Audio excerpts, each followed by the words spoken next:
We continue with section C of the question paper, English core for class 11th, which comprises grammar. And when you talk of grammar, the syllabus prescribed consists of determiners, tenses, clauses, modals, change of voice, and all these grammar areas will be tested by way of error detection, editing tasks, close passages, reordering of sentences, or transformation of sentences. Now, I've already briefed you about the fact that determiners, modals, and change of voice will be taken up in the class by way of revision. We are discussing tenses, and in that context I took you through sequence of tenses which preceded the discussion of clauses, and these are two important areas which are tested or assessed by way of error detection and transformation of sentences. Now, today we'll talk of error detection and transformation of sentences. Error detection. Now, error detection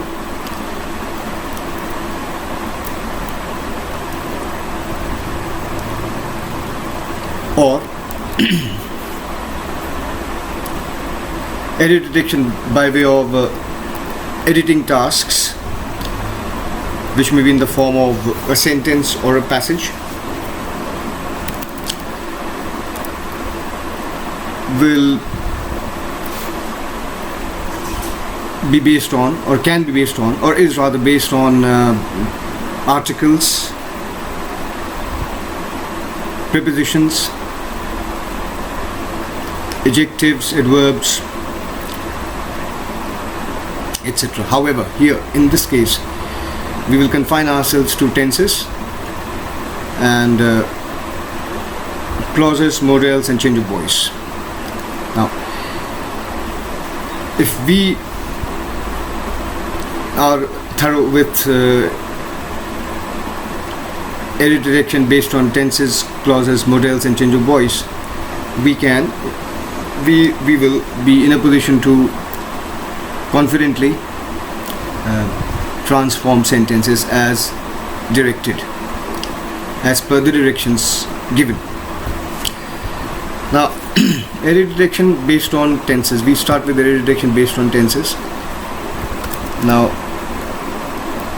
the important thing at this particular level, most important thing at this particular level is for all of us to understand that there are certain subordinating conjunctions which will not take future tense together with them in the same clause. This is what I told. Certain subordinating conjunctions, certain subordinating conjunctions,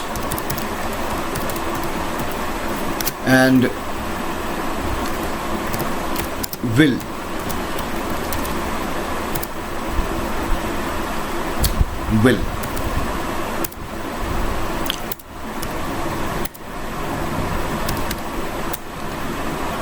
or for that matter shall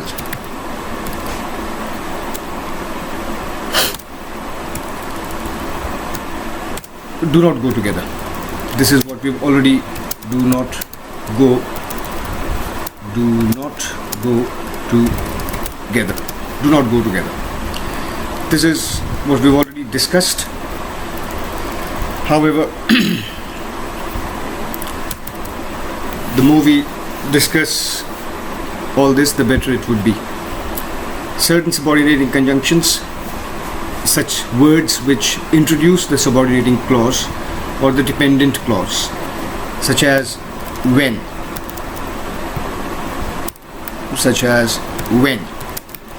after, before. All these words, simply put, or in grammar, in the jargon of grammar, subordinating conjunctions suggestive of time do not take will. They will not take future tense. Will not take verb in the future tense. Future tense. Will not take verb in the future tense. Not only that, not only will they not take verb in the future tense, they will also not take any deconditional. Now what this deconditional is, any deconditional, they will not take any deconditional.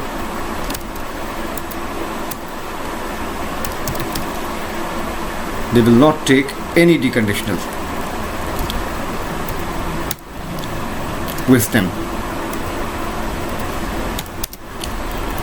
Deconditional, or for that matter, they will not take any perfect conditional with them. They don't take deconditional or perfect conditional with them. Now what these deconditional and perfect conditional are, this is what it is. Deconditional would be would, could, should, plus base form of the verb.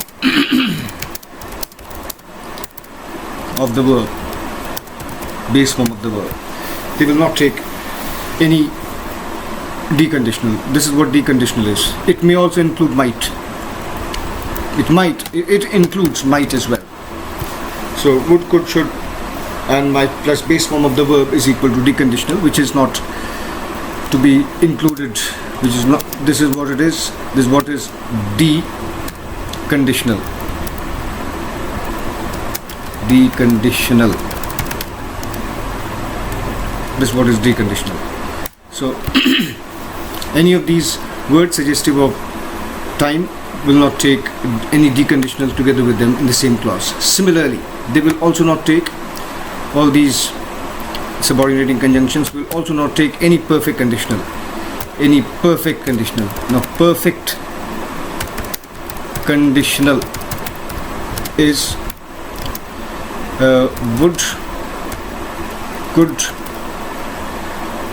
or should plus have plus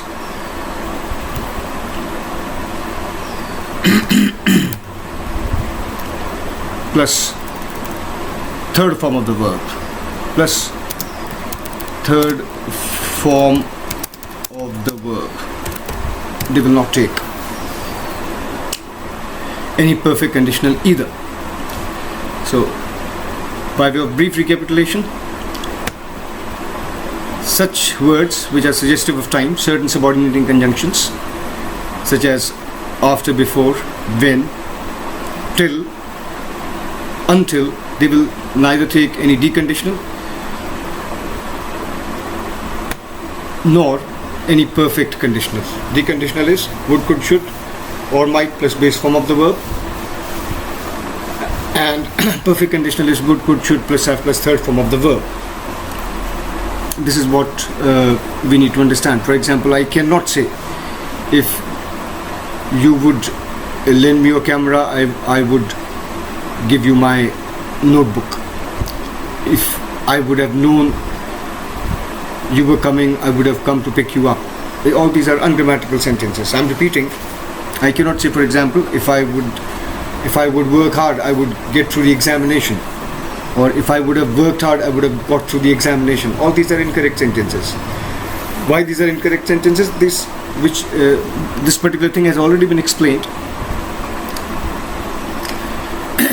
If you refer back to the previous slides where we talk of conditionals, it clearly says